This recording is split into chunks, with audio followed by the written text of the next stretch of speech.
Welcome to Arts and Entertainment Houston Style. I'm your host, Alan Boureois. Today we're doing something a little different. I'm going to introduce our guest host, Glenn Holt. Welcome, Glenn. Well, thank you, Alan. This is a little bit different because now I'm going to interview you about a book that you have written. And it's called God's Army to Purge Homosexuality.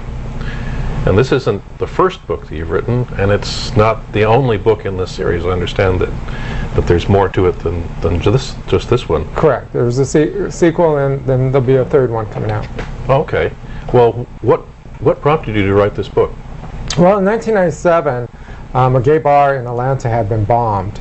And during that point in time, we were going through a lot of chaos anyways, as far as gay community rights and things of that nature. And it just struck me that here we are being, terrorized by our own homegrown terrorist groups, specifically religious right type people. And I thought it was important to show that through this story, we are individuals. We have a wide variety of types that exist within our community, both lesbian and gay. And so I created a couple of people that remind me of a lot of people here in Houston. They're kind of bits and pieces of a whole bunch of different people. And so from that I created the story, both the good and the bad. And not only gay and lesbian people, but there are straight people involved who care as well. Yes, yes.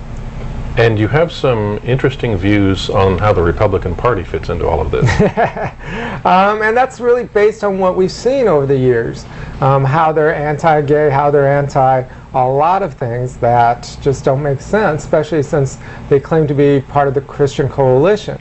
And to me, that just seemed totally opposite of what Christ was all about. So, I wanted to point that out, but not in a real derogatory way, kind of like just letting them tell their own story.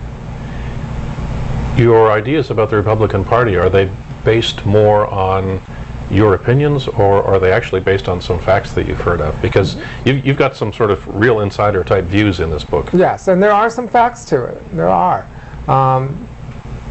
Various people I have met over the years here in Houston, both straight and gay, that belong to the Republican Party, kind of help bring those type of characters to reality, specifically Charles McDougall. But yeah, there are some others in there that are clearly very accurate portrayal of Republican Party. The two main characters, obviously some element from within yourself. There is a little bit of me, yeah, of course. Not only in the two main characters, but just about all the characters.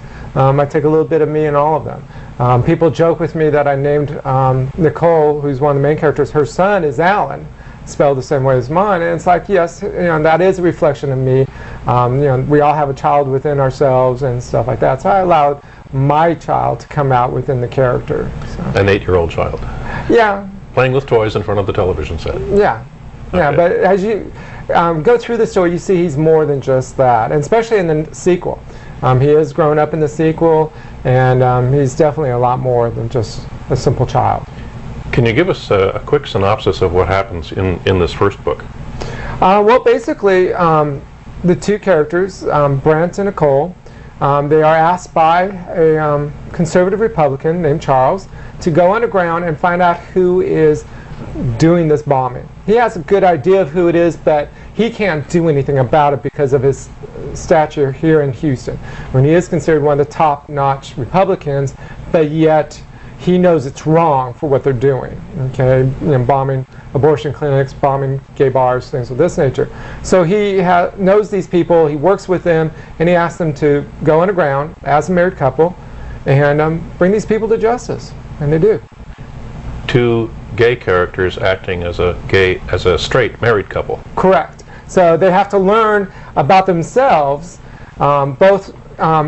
Each of them have their own opinions about the opposite. In other words, the gay boy has opinions of lesbians. Lesbians have opinions of gay men. So you deal with those issues, but then at the same time dealing with the personal issues of getting to know who your partner is, which is kind of tough because you never met the person, and as you see in the story, they don't hit it off quite all that good at the beginning.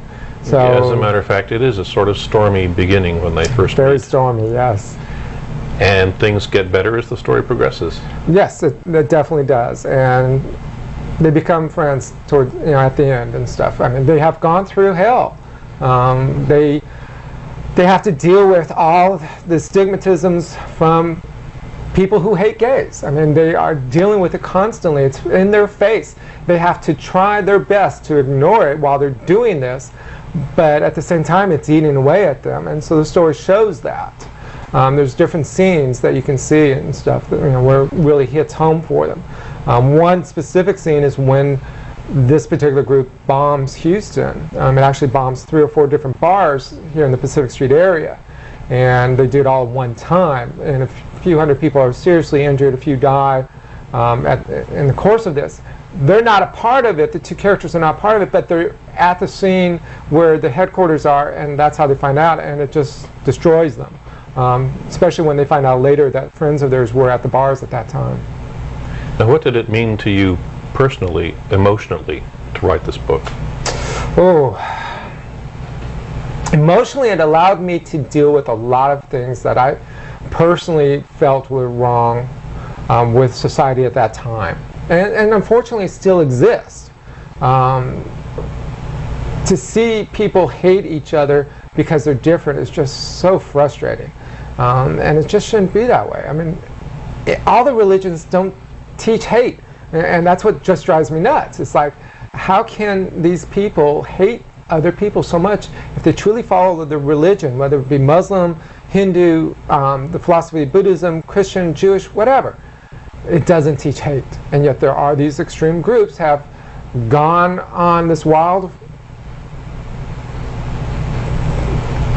journey, is the only word I can put, that brings us hate. And so I try to show how some people may come across and learn to hate, such as the main character who is responsible for this group. Why all of a sudden did he start hating people and stuff, specifically gays and lesbians and stuff. Does that get answered in this book or in the next one? No, it does get answered in this one. What they find, interestingly enough, they think they bring this group down. But what they find out in the next book is that they really didn't bring the group down. They only brought down a portion of the group. And that the true people behind the book are still controlling things and still attacking us. They just do it in a more educated way in the second book. And in the third book, the final chapter, you really find out who these people are and why they're driven the way they are. The author of the book is Alan Boureois, whom I've been talking to, and the book is called God's Army to Purge Homosexuality. Thank you, Alan. Thank you.